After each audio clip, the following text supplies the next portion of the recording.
ڕۆژێکی نوێیە، بەڵام کۆستێکی نوێی پێیە. ئەم ئەمبوڵانسە تەرمی دکتۆر ڕۆژنووری شاوەیز، سیاسەتمەدار و خەباتکاری کوردستانی تێدایە. بەرەو پەرلەمانی کوردستان دەبرێت، چونکە ئەو لە ساڵانی 1999 تاکو 2004 سەرۆکی دامەزراوەکە بووە. مەراسیمەکە لە پەرلەمانی کوردستان تەواو دەبێت. تەرمی دکتۆر ڕۆژ دەبەنە پیرمام، لەوێ هاوڕێکانی لە دوا چاوەڕوانی دکتۆر ڕۆژدان. ناوی ڕۆژ زۆرن لە کوردستان، بەڵام ئەم ڕۆژەی خۆمان ڕقەمێکە لە کوردستان. جاری وە هەیە ئینسان ئیش بۆ خەڵک دەدۆزێتەوە، بەس ئێمە هەمیشە ڕۆژمان بۆ ئیش دەدۆزیەوە. اینجا چ بە مەجای سیاسی بێ، چ ئیداری بێ، چ عەسکەری بێ، چ کۆمەڵایەتی بێ، ئەم پیاوە بۆ ئیش دەدۆزرا، نەک ئیش واو دەدۆزرا. ئێمە ڕەفیقی 50 ساڵین بەلای کەمەوە. سەرهەوزار و سەرنشێومان زۆرمان بینیوە.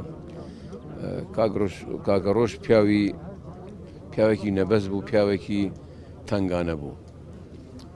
حزوری هەبوو لە هەموو بوارەکاندا. لە خۆشی و نەخۆشیەکاندا ئینسان هەستی دەکرد سەنگێکی لە پشتە. هەر هەمومان هەستمان بە سەنگایەتی کاک ڕۆژمان دەکرد لە هەموو بوارەکانی کە پێکەوە ئیشمان دەکرد. سەرۆکی حکوومەتی هەرێمی کوردستان، سەرۆکی هەرێمی کوردستان یەک بە دوای یەک بۆ مەڵ ئاوایی یەکجاری لە دکتۆر ڕۆژ دێنە مەکتەبی سیاسی. لە کۆتاییشدا سەرۆک بارزانی بە دڵی پڕەوە دەگات، گریان ڕێگەی پێنادا وتاری ماڵ ئاوایی لە هاوڕێی تەمەنی تەواو بکات. کاکە ڕۆژ هەمیشە لە یادمان سەرۆک بارزانی و سەرۆکی حکوومەتی هەرێمی کوردستان و سەرۆکی هەرێمی کوردستان تا جەگوڵینەی وەفا دەخەنە سەر تابوتی دکتۆر ڕۆژ. هەر یەکێک لە سەرکردەکانی پارتی بدوێنی گوێت لە ئەزمونێکی نەبیستراوی دکتۆر ڕۆژ دەبێت.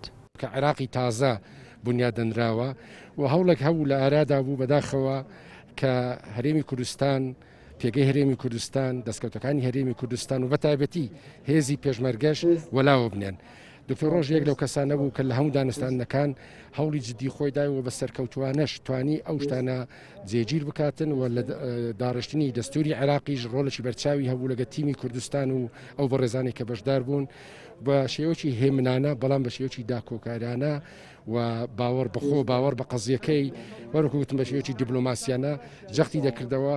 وەشکر بەشێکی زۆری لەو تەموحاتانی کە هەمان هەبوو بەدەست هات و بەشێکی زۆریش لە دەستوری عێراق جێگیر بوو، جێپەنجەی بەڕێزیان دیارە و بالفعل هێزێکی تایبەتی هەبوو لە بۆ قەناعەت پێهێنانی تەرەفی مقابل بەهێمنی و بەد لەسەر خۆی. دکتۆر ڕۆژنووری شاوەیز هەمیشە کەسێکی متمانە پێکراوی سەرۆک بارزانی و پارتی بووە، بۆیە گەورەترین بەرپرسیارەتی وەک سەرۆک وەزیران و سەرۆکی پەرلەمانی لەسەر ئاستی ناوخۆ و جێگری سەرۆک وەزیران و جێگری سەرۆک کۆماری لەسەر ئاستی عێراق پێدراوە. جگەلەوەی سەرۆکاتی چەندین شاندی باڵای هەرێمی کوردستانی کردووە بە بەغدا. ئەوەی دکتۆر ڕۆژی پێدەناسرێتەوە وردبینی و ڕاشکاوی و پێداگریە. ئەو ڕۆیشت و خەم و حەسرەتیشی بۆ خانەوادە و هاوڕێکانی جێهێشت. نەورەس عەبدوڵڵا، کوردستان 24 پیرمام.